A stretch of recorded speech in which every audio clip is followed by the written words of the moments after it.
कि हमें गर्भस्थ बालक को चेतना देने की साधना का ज्ञान है, पर वास्तविकता में ऐसा होता नहीं, क्योंकि यह अपने आप में अलौकिक और अद्वितीय साधना प्रयोग है जो बहुत ही कम लोगों को ज्ञात होता है। पति पत्नी दोनों को गुरु के चरणों में पहुंचकर इस प्रयोग को संपन्न करने का आशीर्वाद प्राप्त करना चाहिए और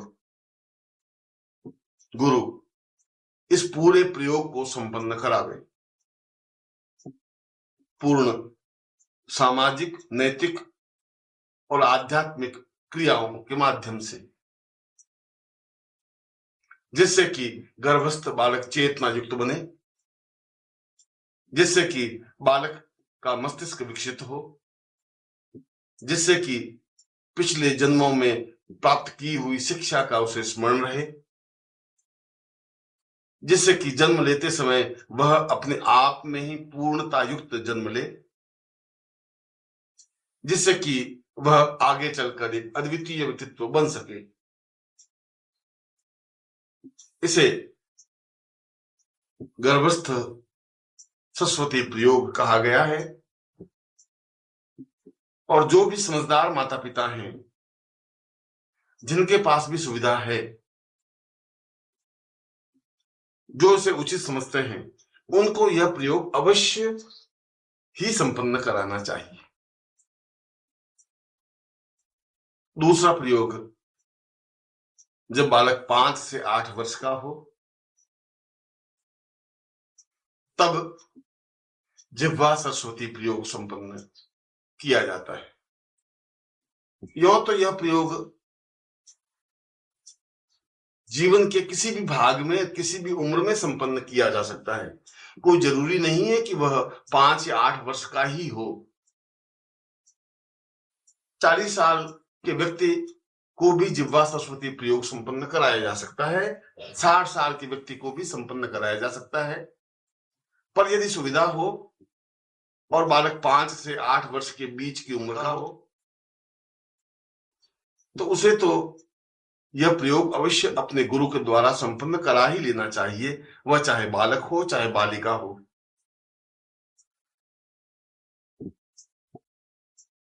एक विशेष शुभ मुहूर्त में गुरु इस प्रयोग को संपन्न कराता है, जिसे इसका ज्ञान होता है, और वह अष्टगंध से विशेष मंत्रों के साथ, ध्वनियों के साथ, प्राण चेतना के साथ, शक्ति के साथ उसकी जिह्वा पर उस सरस्वती मंत्र का कीलन कर लेता है, जिससे स्वतः सरस्वती उसकी जिह्वा पर स्थापित हो जाती है। वह शिक्षा के क्षेत्र में तेज गति से बढ़ने लगता है, सफलता पाने लगता है, प्रथम श्रेणी में उत्तीर्ण होने लगता है, उसकी स्मरण शक्ति बढ़ जाती है और वह मेधावी बालक कहलाता है।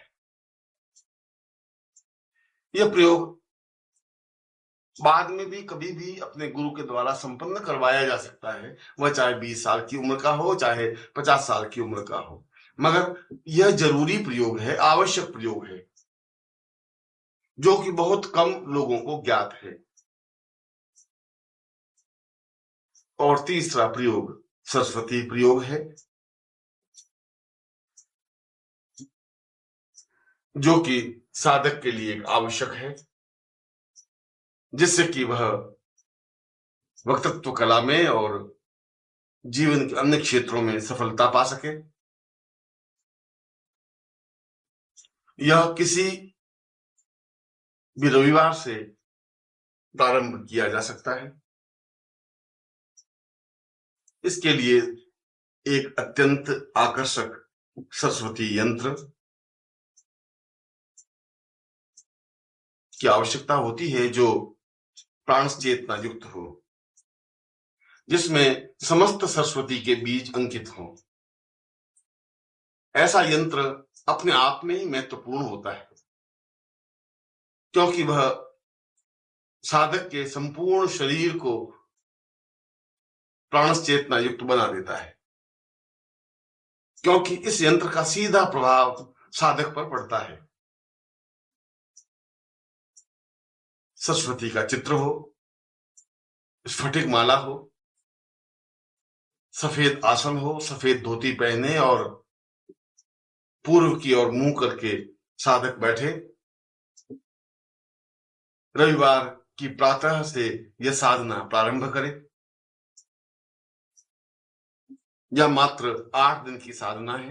रविवार से प्रारंभ कर अगले रविवार को यह साधना पूर्ण की जा सकती है और नित्य इसके 21,000 मंत्र जप करने आवश्यक माने गए हैं।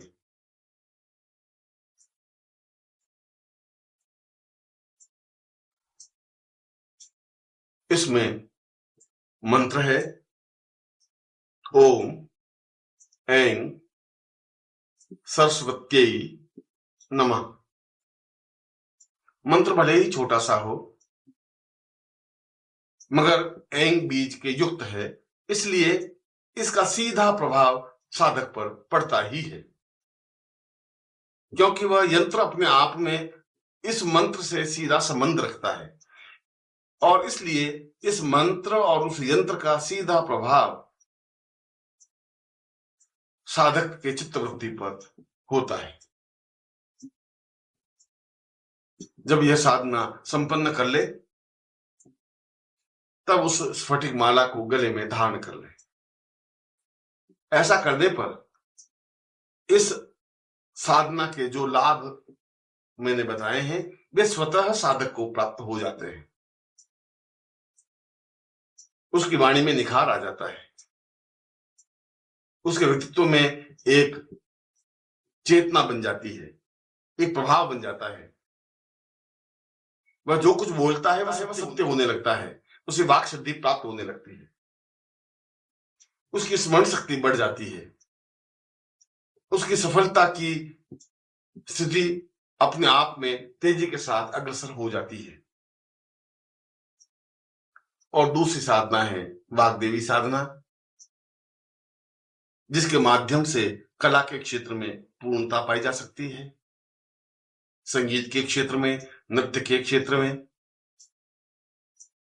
भावनाओं के चित्रण के क्षेत्र में, चित्रकला के क्षेत्र में और उन सारे क्षेत्रों में जहां सरस्वती की आराधना संपन्न होती है। इसी को तो वाग्देवी साधना कहा गया है। प्रत्येक कलाकार के लिए यह साधना आवश्यक ही नहीं, अनिवार्य मानी गई है। यह साधना रविवार से प्रारंभ होती है और यह साधना भी मात्र 8 दिन की ही साधना है, जिसमें वाग्देवी का चित्र और मंत्र सिद्ध प्राण चेतना युक्त वाग्देवी यंत्र की आवश्यकता होती है। साधक रविवार की प्रातः सफेद वस्त्र पर इस यंत्र को स्थापित कर दे और उसके पीछे ही वाग्देवी चित्र को भी स्थापित कर दे। स्वयं श्वेत वस्त्र या धोती धारण कर पूर्व की ओर मुंह कर बैठ जाए और सामने 3 घी के दीपक लगा दे, अगरबत्ती प्रज्वलित कर दे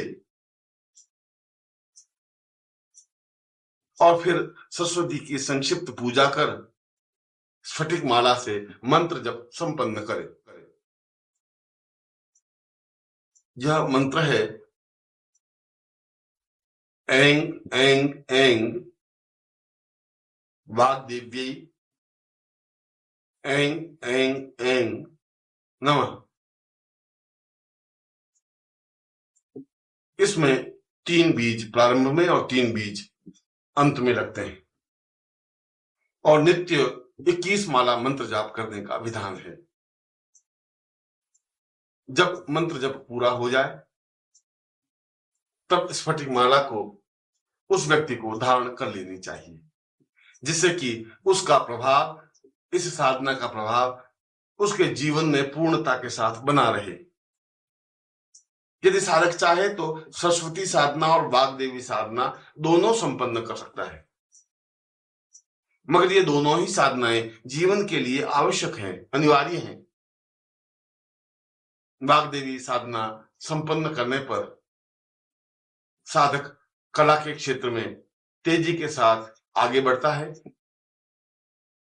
उसे लोकप्रियता प्राप्त होती है, उसके संगीत में और नृत्य में निखार आ जाता है, व्यक्तित्व देने की कला में एक प्रखरता आती है, और उससे भी ज्यादा महत्वपूर्ण यह है कि वह अपने शब्दों के माध्यम से दूसरों को प्रभावित करने में सक्षम हो जाता है। वह चाहे परिवार का व्यक्ति हो, चाहे बाहर का व्यक्ति हो, चाहे समाज का व्यक्ति हो, चाहे कहीं का व्यक्ति हो, वह उसके अनुकूल और वशवर्ती बन जाता है। इसीलिए वाग्देवी साधना को जीवन का आधार माना गया है और इन दोनों साधनाओं में सिद्धि प्राप्त कर लेना ही जीवन को पूर्णता पर पहुंचाना है, और ऐसा आपके जीवन में हो ही मैं आपको आशीर्वाद देता हूं।